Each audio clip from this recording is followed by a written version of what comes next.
Maravilha! Graça e paz! Pastor Denilson Maciel por aqui mais uma vez e estamos dando continuidade no assunto da aula da Escola Bíblica Dominical. Estou aqui com a lição de número 3, onde nós vamos estar estudando sobre a chamada profética de Samuel. É a terceira lição, dia 20 de outubro de 2019. A chamada profética de Samuel. E nós temos o texto áureo, O texto áureo que está em 1 Samuel, capítulo de número 3, versículo 10, que diz o seguinte: Então veio o Senhor e ali esteve e chamou como das outras vezes, Samuel, Samuel. E disse Samuel: Fala, porque o teu servo ouve. Que maravilha! A verdade prática diz o seguinte: a verdadeira chamada divina capacita o crente fiel a ser porta-voz autêntico da palavra de Deus. Nós vamos ver no decorrer da lição que o profeta, na verdade, ele tem uma das definições, que é uma das que eu mais gosto, que é porta-voz. E a verdade prática, ela vem falando para nós que a chamada divina capacita o crente fiel, o crente fiel, a ser porta-voz autêntico da palavra de Deus. Que maravilha! Deixa eu comentar com você sobre o texto áureo, O texto áureo. Na verdade, deixa eu colocar essa Bíblia aqui, O texto áureo está no versículo 10 do capítulo de número 3, que na verdade a leitura bíblica em classe está no capítulo de número 3, 1 Samuel, capítulo 3, do versículo 1 até o 10. E o versículo 10, então, está o texto áureo. Então veio o Senhor e ali esteve e chamou como das outras vezes, Samuel, Samuel. E disse Samuel: Fala, porque o teu servo ouve. Bem, no texto áureo é a quarta vez que Deus fala com Samuel, a quarta vez. Na leitura bíblica em classe, você vai ver que no versículo 4, o Senhor chamou a Samuel. E aí ele disse, ele pensou que era Eli. E aí ele respondia: Eis-me aqui. Aí ele foi até Eli. No versículo 5, aí ele disse: Não te chamei, pode voltar a deitar. No versículo 6, novamente, o Senhor tornou a chamar outra vez Samuel. E aí Samuel se levantou e novamente foi até Eli. Aí ele disse: Não te chamei, menino. Aí, por que isso acontecia? Porque o Samuel ainda não tinha, ele não tinha experiência com Deus ainda, No versículo de número 8, aparece a terceira vez que Deus fala com Samuel. E diz o versículo 8, o Senhor, pois, tornou a chamar a Samuel terceira vez. E ele se levantou e foi a Eli e disse: Eis-me aqui.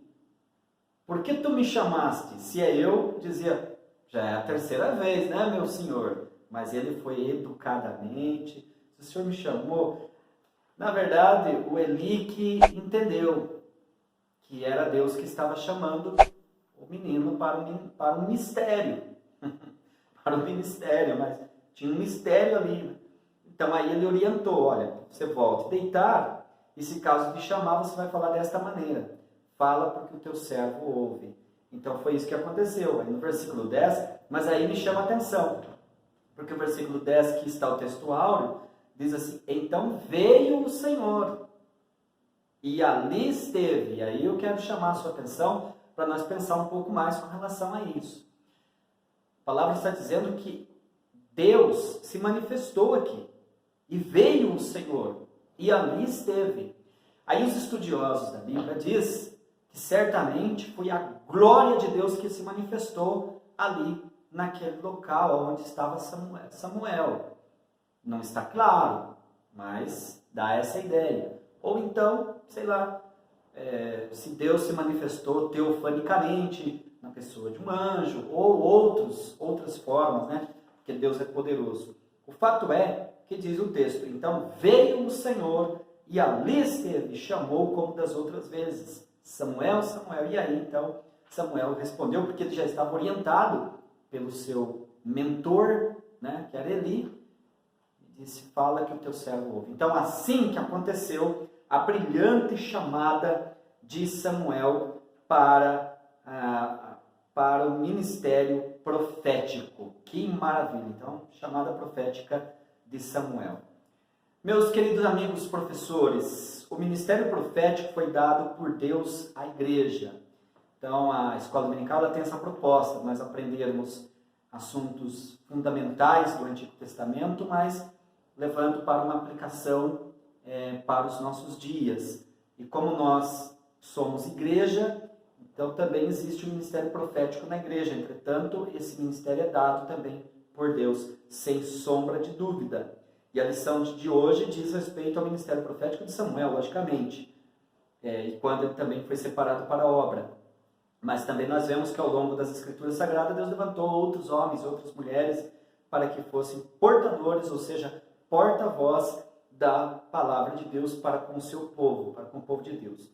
Ao estudar essa lição de hoje, o Espírito Santo nos desperte acerca da necessidade dos dons sobrenaturais, eu diria os dons espirituais para a sua igreja, e mais especificamente o de profecia. Que o nosso Deus continua a falar com o seu povo, isso é fato, ele continua falando conosco, mas está escasso, né? Hoje nós temos muitos ensinadores, às vezes, pregadores e tal, mas nós precisamos de ter pessoas mais ousadas para profetizar a palavra de Deus. Não para ser profeta, como nós vamos ver no decorrer da lição, como no Antigo Testamento. É outra situação. Mas assim, ser um homem de Deus, um pregador, um homem de Deus, mas no sentido assim, profético, que profetize a palavra de Deus, que mostre mesmo as verdades como ela precisa ser colocada. E não ficar com mimimi. Pregador, homem de Deus, obreiro. Não, ele precisa falar a palavra. Não contar a história, não ficar contando historinha em púlpito, isso aí já foi. Mas precisa falar a palavra de Deus. No ar livre também, nas cruzadas evangelísticas. Se eu vou para uma cruzada, ou então um culto ao ar livre, ou um culto no lar, eu não vou lá para ficar contando história, eu vou lá para profetizar uma palavra que realmente vai impactar, vai mudar vidas, com toda certeza. Introdução do assunto. Nesta lição veremos que o ministério profético do Antigo Testamento não se caracterizava pela adivinhação. Então, profecia não tem nada a ver com adivinhação. Pessoas que se arriscam, né? Adivinhar, não existe. Tem até um conselho do profeta Jeremias, que ele diz o seguinte, lá no capítulo 23, versículo 28 de Jeremias. O profeta que tem sonho, conte o sonho. Mas se é sonho, diga eu sonhei, tive um sonho assim, assim. Agora, se é profecia, você tem palavra no coração, pronto, entregue a palavra de Deus. Tópico de número 1, definindo o profeta em Israel. Vamos definir a menção de profeta no livro. A primeira menção feita a um profeta no livro está registrada em 1 Samuel 2, do 27 ao 36, e é interessante pensar que ali aparece como um homem de Deus. Você vê, né? Então, o profeta é um homem de Deus. Aqui vemos que o profeta era caracterizado como um homem de Deus, título que lhe trazia grande responsabilidade. Então, quando nós falamos de profeta, é o homem de Deus.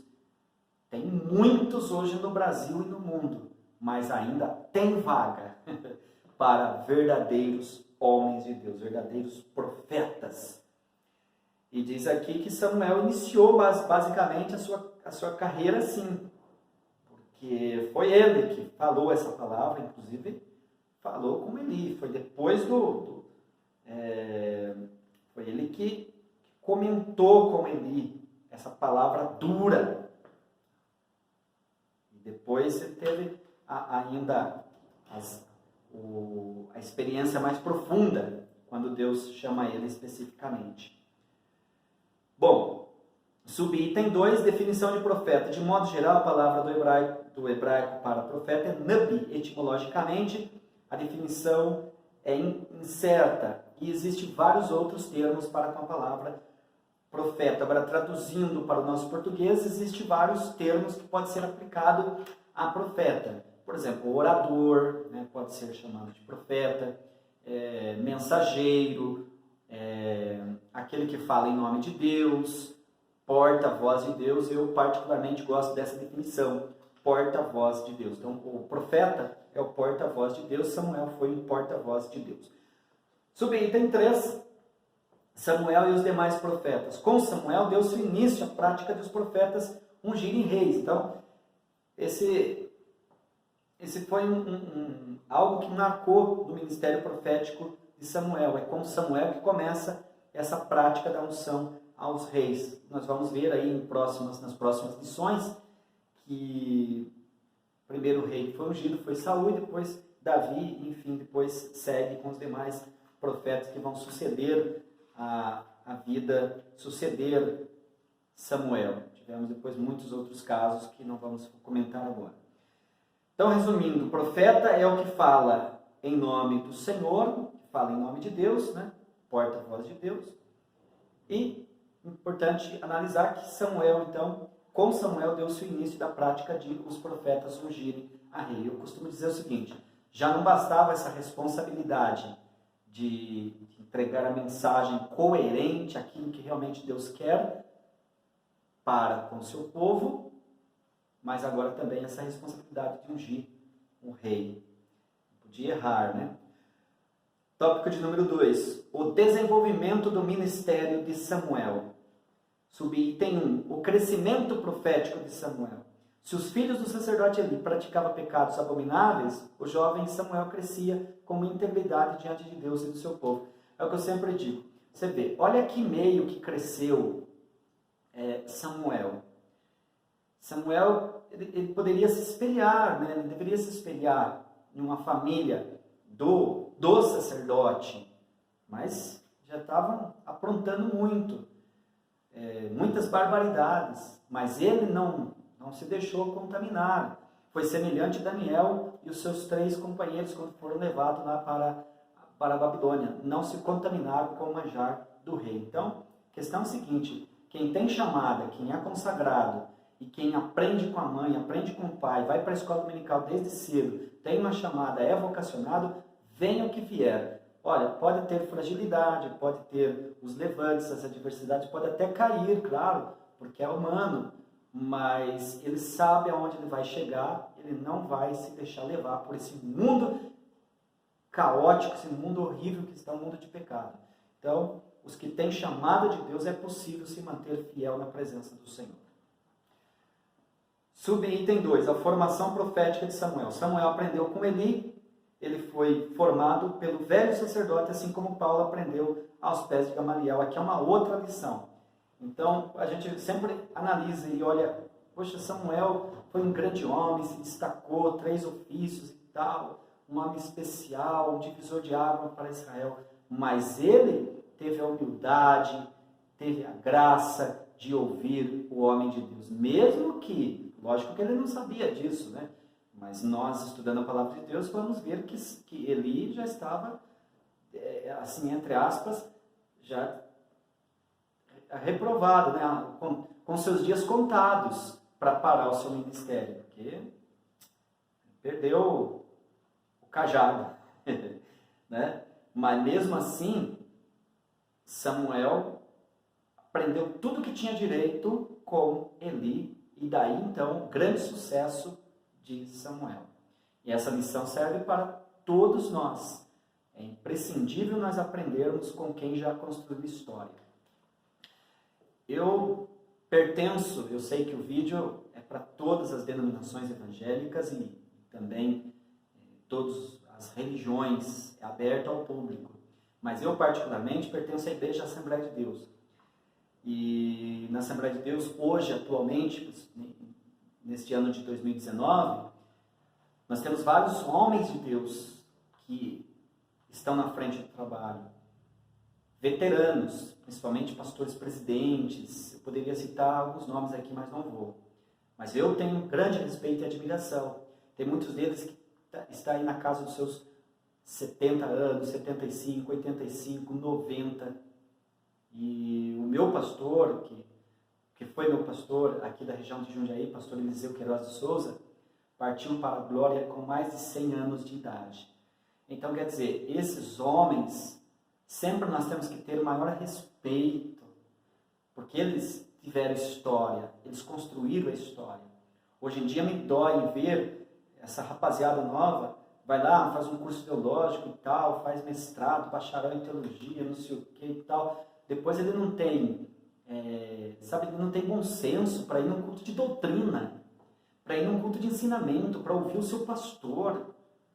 Porque o pastor às vezes acaba falando algumas coisas não bem colocadas, enfim, não tem uma boa oratória. Olha, irmãos, nós precisamos ser humildes, aprender com Samuel, porque Samuel teve o seu ministério frutífero, próspero, marcou a história de Israel, mas ele aprendeu com quem sabia. É sensacional aprender com quem tem história.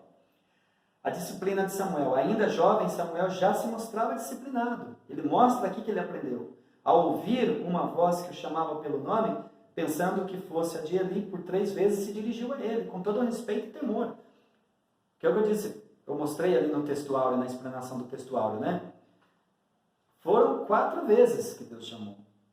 E as 3 primeiras, ele pensa que é Eli. Quer dizer que se ele não fosse bem ensinado, disciplinado, ele iria dizer, ué, o senhor está de brincadeira comigo? Que tanto me chama? Fala logo o que está acontecendo. Mas não, com respeito, com temor. Que maravilha, que bênção. E aí depois, Deus manifestou a sua glória, né? E chamou especificamente Samuel. Então, em suma, Samuel cresceu, desenvolveu-se e aprendeu do ponto de vista do ministério profético com Eli. Ou seja, ele tinha uma referência. E nós hoje também tem que ser assim. Nós temos que ter referência. Tópico de número 3. Agora sim. Agora é a igreja, né? Então, uma coisa é você estudar o Antigo Testamento. O que aconteceu no Antigo Testamento. A outra é nós trazermos a aplicação para os nossos dias de hoje. Então, vamos lá. O dom de profecia. O dom de profecia é disponível a todos os crentes, quer dizer, é diferente do Antigo Testamento. Você viu que lá nós tivemos a chamada específica para Samuel para atender uma nação inteira. Agora, no caso da igreja, o dom da profecia está disponível a todos os crentes. É só buscar, se encher da graça, se encher do poder de Deus. Manifesta-se de sobrenatural e tem como objetivo encorajar, exortar e consolar. O dom de profecia é para edificar, exortar e consolar. Simples assim. Então, nada de, tem uma profeta lá não sei aonde, e ela fala disso, que deixa todo mundo assustado.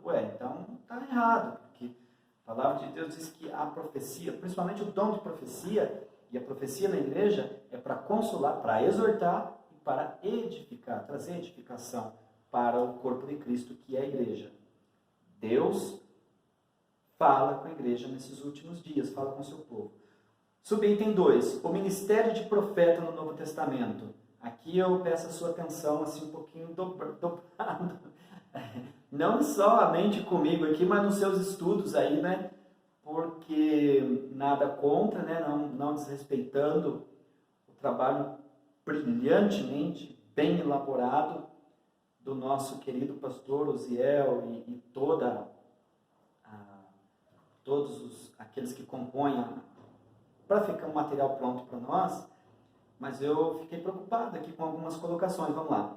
O emprego do termo profeta no Novo Testamento refere-se a determinados indivíduos chamados por Deus a fim de entregar revelações específicas à igreja. Suas mensagens eram proclamadas com autoridade sobrenatural e reconhecidamente divina. Veja-se, por exemplo, o caso de Ágabo, aqui que está, né? Segundo Atos, os profetas eram impulsionados extraordinariamente pelo Espírito Santo para o exercício desse ministério. Lógico, não podemos confundir o ministério profético com o dom de profecia, mas aí fica um pouquinho estranho, né? Porque na igreja, agora, a manifestação é do Espírito Santo, é o poder do Espírito Santo. A igreja tem a possibilidade de ser cheia do Espírito Santo, cada crente cheio do Espírito Santo, e ele ser usado no dom da profecia. Esse ministério profético, eu diria assim, essa questão profética, mas é pelo poder do Espírito Santo, logicamente com base, aqui, né? Com base nas Escrituras, sempre, né? Sempre com base nas Escrituras sagradas. Agora, no Antigo Testamento era ministério profético. Ministério. Totalmente diferente. Aí você vai falar, mas e Ágabo? A questão é que ali estava acontecendo um momento de transição, de mudança. Hoje nós temos o homem de Deus que prega lá na frente, enfim, faz uso da palavra de Deus, ou que seja no dom da profecia, ou explanando a palavra, ele está profetizando. Mas não é um ministério profético, né? Então não dá para ter as duas coisas no Novo Testamento, tá? Não tem como eu ter ministério profético e ter também um trabalho aí através do dom da profecia. Realmente fica bastante difícil, deve ter bastante cuidado na explanação disso daqui, tá?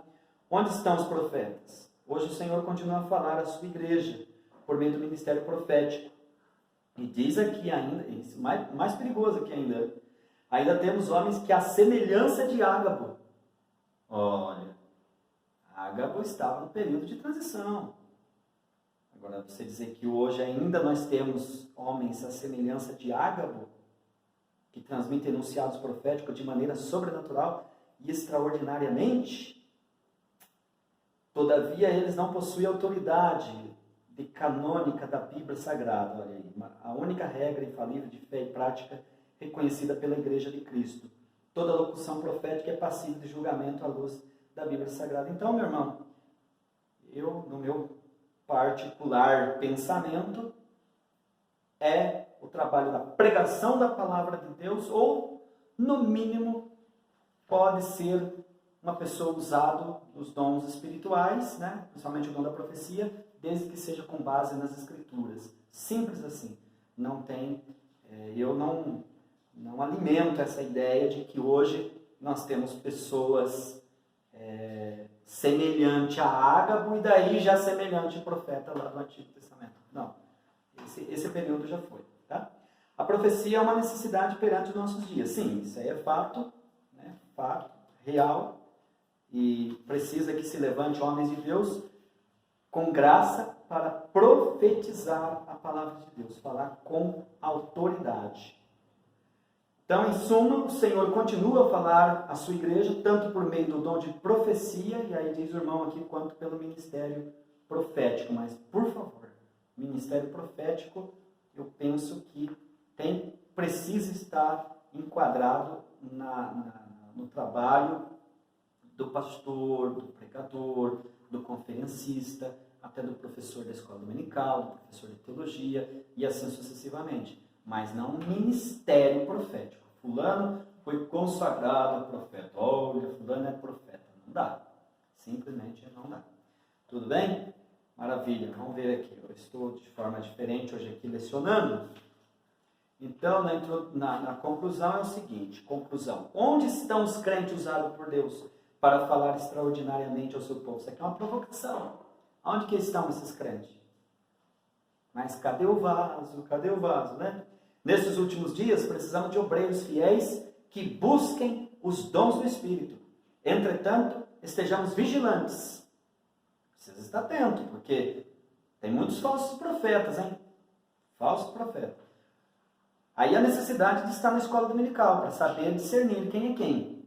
Porque a verdadeira profecia precisa estar com base nas Escrituras. Todo enunciado profético tem que passar necessariamente pelo crivo da Bíblia Sagrada.